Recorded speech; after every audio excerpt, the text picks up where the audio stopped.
Swayam Prabha. Digital India. Educated India.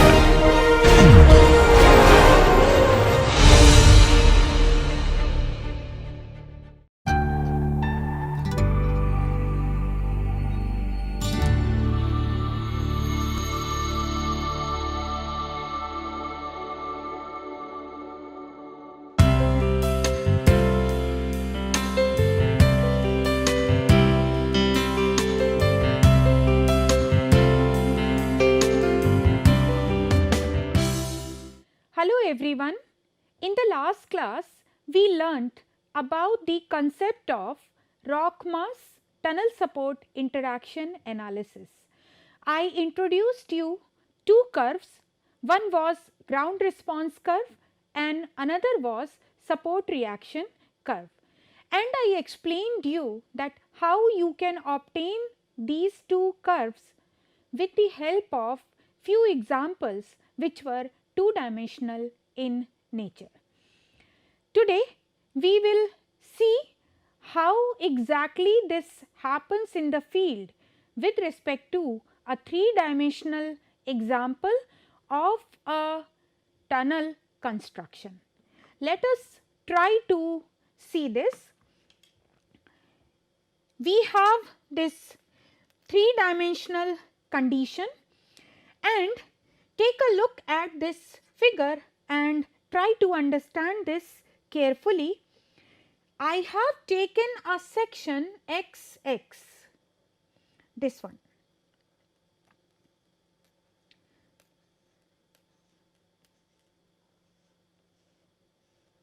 The tunnel is advancing in this direction.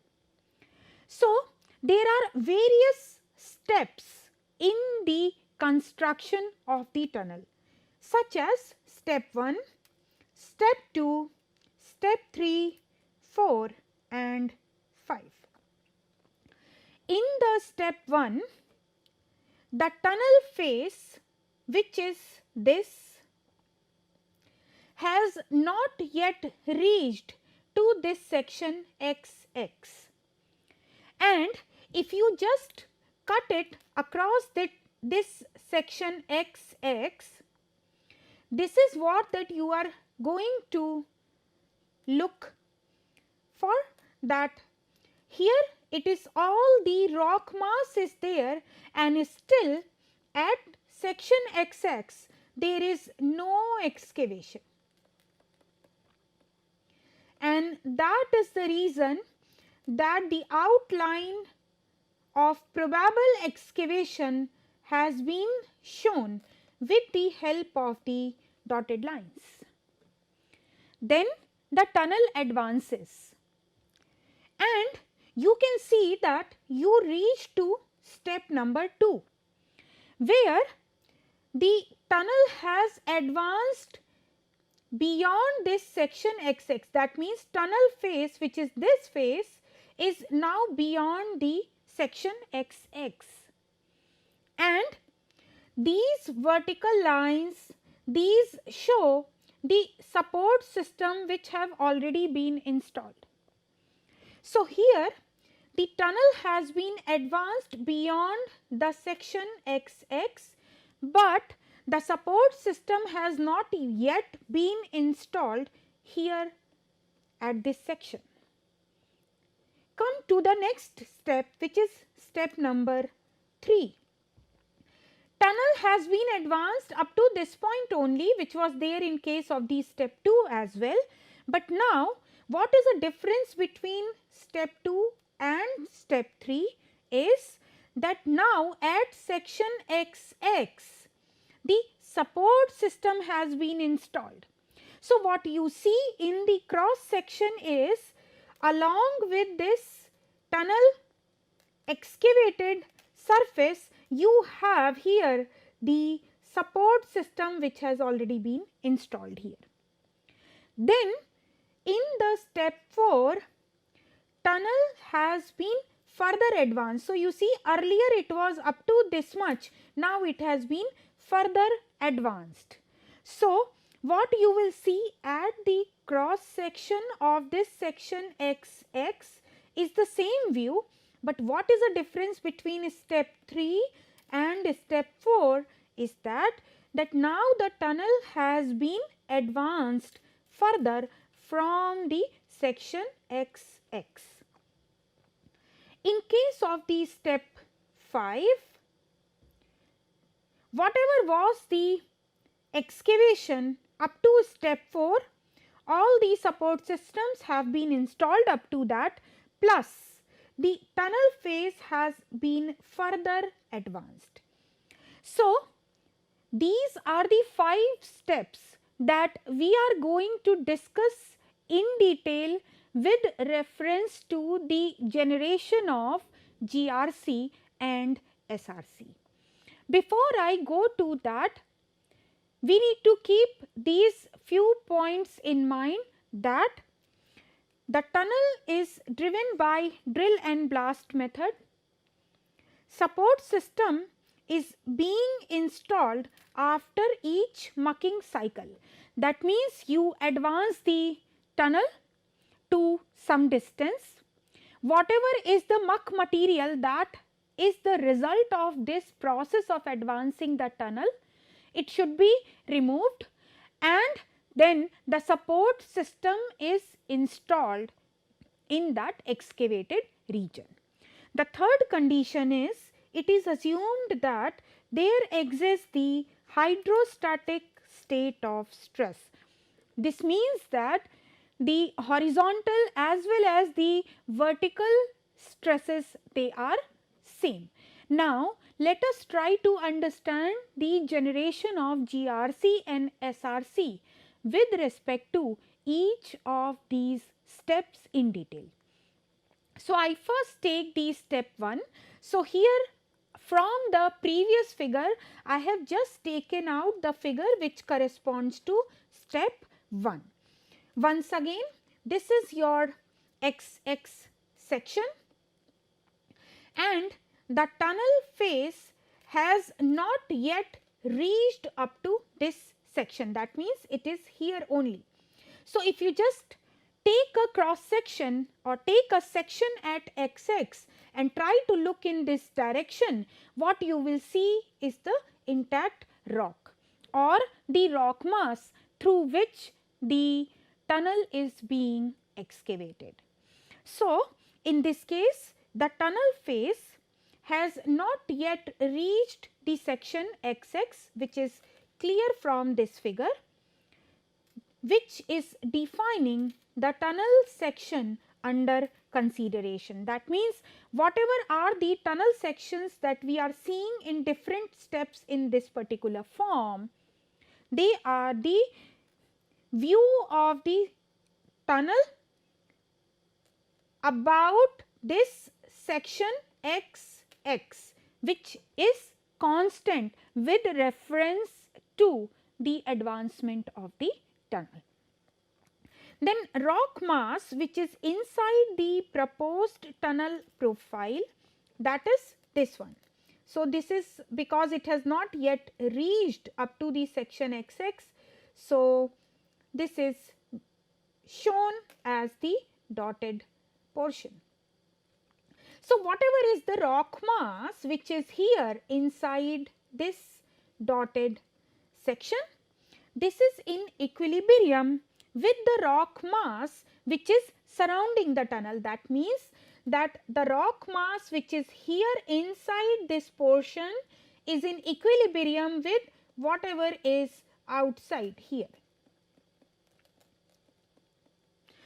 And therefore, the internal support pressure which I am representing with Pi will be acting across the proposed excavation profile, that will be equal to the in situ stress P naught, and this is represented with the help of a point A, where we are trying to plot the radial support pressure versus the radial deformation.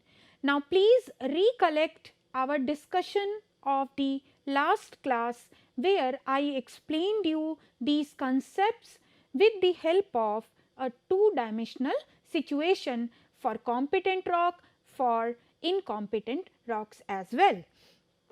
So, here the first point is going to be the point A, and here your Pi will be equal to P naught, which is the in situ state of stress. And since the rock mass has not been excavated at that section, and so obviously the radial deformation is going to be 0 in this case. Come to the step 2. So, this section XX remains the same, but now the tunnel phase has been advanced beyond this section XX. So, how it will look like in this view? See here, so the material which was there inside this proposed excavated boundary, now this material has been removed and the tunnel has been advanced this much further the section XX. So, as I mentioned, tunnel phase has been advanced beyond section XX. This material has been removed. So, this boundary becomes a stress free boundary, and therefore, the internal pressure Pi, it drops to 0. However, there is no collapse of the tunnel, no collapse of the tunnel. This radial deformation UR will be limited by the proximity of tunnel face, which provides a significant amount of restraint. See, this section XX is very much near to this face of the tunnel.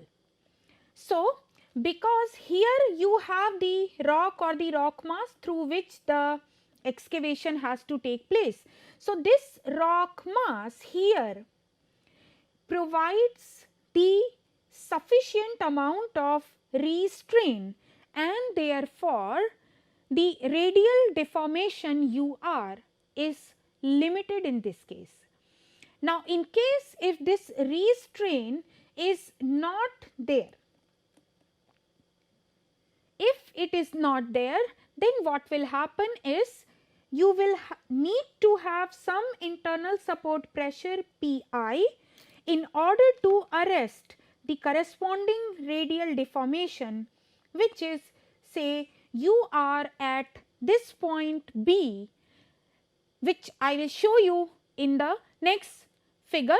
But before that, you see here we take the same step and we have two portions of the tunnel. One would be the roof and another would be the side wall. That is, this is what is your roof and these are going to be your side walls.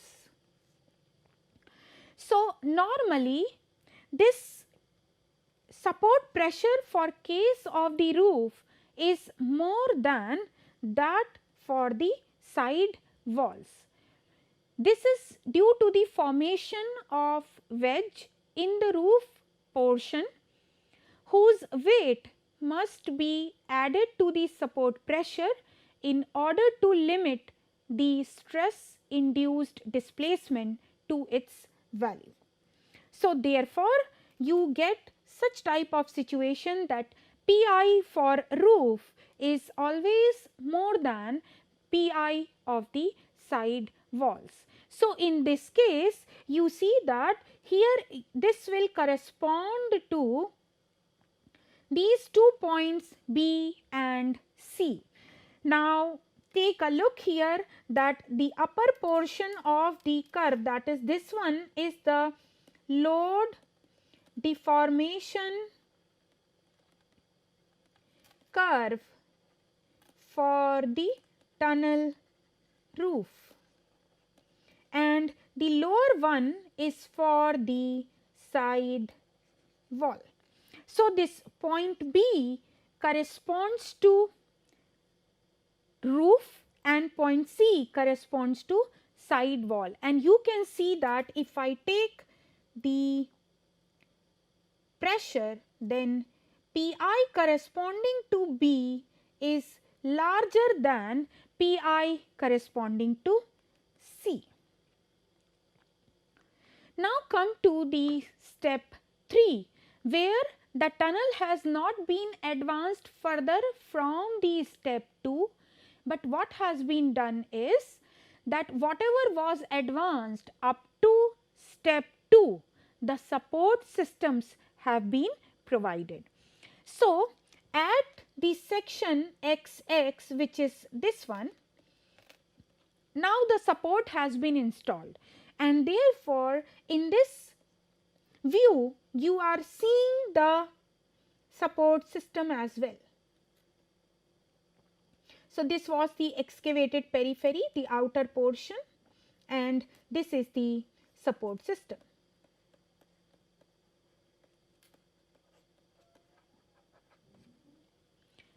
So, what has been done in this step 3 is that tunnel has been mugged out and the steel sets are installed close to the face of advance. So, this is the face of advance and the steel sets are provided close to this face of advance. Now, at this stage, the supports will not carry any load.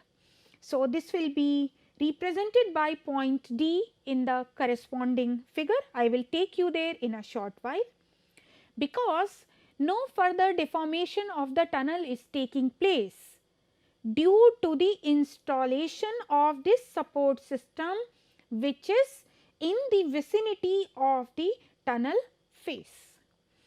In case of the rock mass not showing the time dependent deformation characteristic, these radial deformations of the tunnel will be still those which were defined by the points B and C of the step 2. Take a look here. This corresponding to this, you have the deformation here corresponding to this point D. So, in case if there is no time dependent behavior of the rock or the rock mass, we are still here at these 2 points, that is B and C. And see, here at point D, you will not need any support pressure. So, here you see that it is starting from this point O. So, support pressure here corresponding to the point D is going to be equal to 0.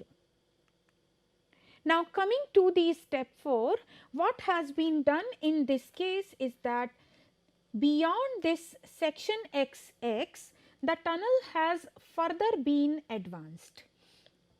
So, this usually tunnel is advanced about 1.5 times the tunnel diameters in one phase. So, the same thing has been done here, that from the step 3, the tunnel face was advanced about 1.5 times the tunnel diameters beyond the section XX.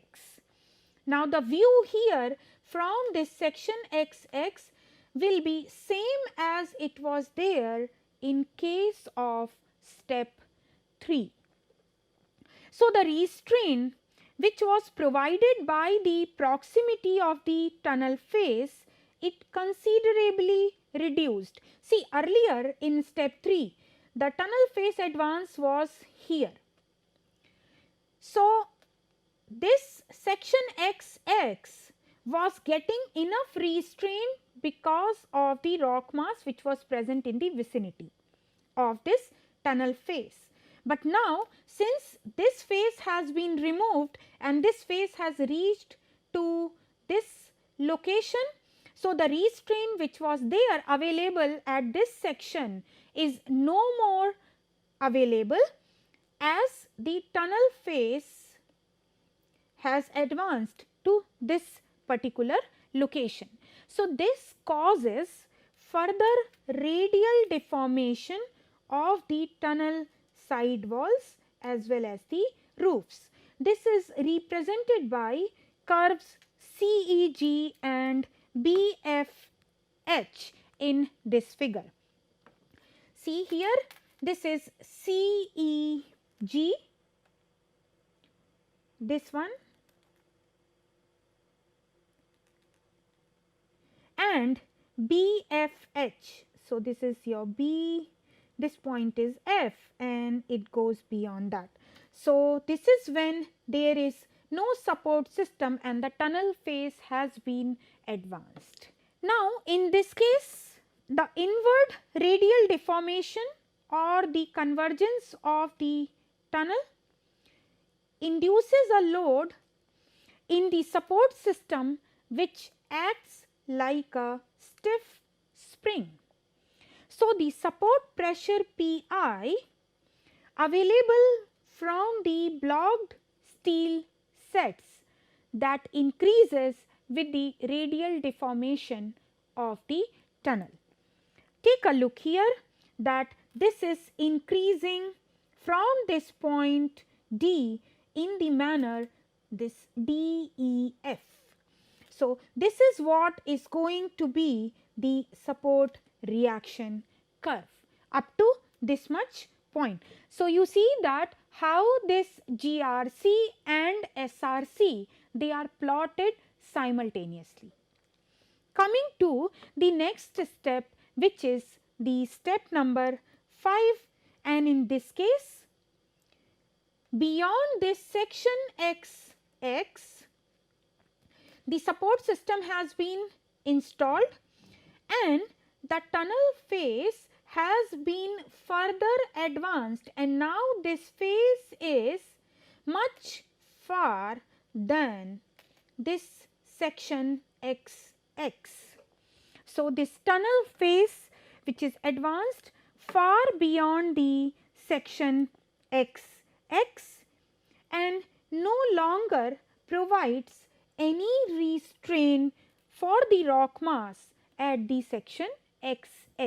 So, whatever was the restraint because of this presence of this tunnel phase is no more available at the section XX, because this tunnel phase is much farther from the section XX. Now, here in this case the support system has been installed at the section XX, but assume a condition that if there is no support which has been installed, what will happen to the radial deformation of the tunnel? It will increase, and that will result into these lines EG and FH. See here, if the support system is not installed, it will further increase in this particular manner. For this is for the side wall and this one is for roof, like this. But then since we have installed the support system, so these have got restricted here with the help of these support reaction. But in the absence of the support, this ground reaction curve is going to follow this part EG and FH for side wall and for the roof respectively. Now, these side walls, the pressure required to limit further deformation drops to 0 at the point G, and in case of the side walls, it will be stable since there is no remaining driving force to induce further deformation. On the other hand, the support required to limit the deformation of roof drops to minimum, and then it begins to increase again. Take a look here that in case of the side wall, it follows this curve and becomes 0 at point G. So, that means here at point D, your internal support pressure, it becomes equal to 0. But in case of the roof, which is this curve, see, first it reduces and then it increases again. Now, what is the reason behind this kind of behavior, that first it is reducing for the roof portion and then it is increasing? So, this is because the downward displacement of the zone of the loosened rock in the roof layer, it causes additional rock to become loose. So, whatever was the mass in the vicinity of this excavated area, it gets loosened and it also causes additional rock to become loose, and the weight of this additional loose rock needs to be added to the required support pressure. Roof would collapse if no support had been installed in the tunnel. Therefore, the installation time of the support system in case of tunneling is very important consideration. So, here the section is XX. This tunnel face is much far than this XX. There is no restraint because of the presence of this tunnel face at this section XX. So, see here, finally what we will get for the roof portion, we will get this kind of the ground response curve, and in case of the side wall, here this is going to become equal to 0. Why? I just explained it to you. So, how to determine the slope of this curve, that is representing the support reaction curve? There are various types of support systems which are available, such as shotcrete lining, rock bolts, steel sets, or then you can have the combination of these. These support systems can be designed based upon the requirement of the particular project. Now, the stiffness of these support systems can be determined if we know the property of the, let us say we want to find out the stiffness of the shotcrete lining. So, if we know the property of this shotcrete lining, let us say its modulus is ES and the Poisson's ratio is nu s, and we know that the thickness of the shotcrete lining which is required is Ts.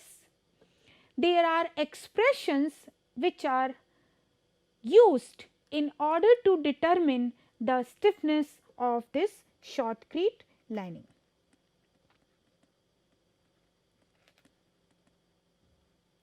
Similarly, in case if you have to go for the stiffness of these rock bolts, so what we need to know is again the properties of these rock bolts. Let us say ER, nu R. What is the length of the rock bolt that is required?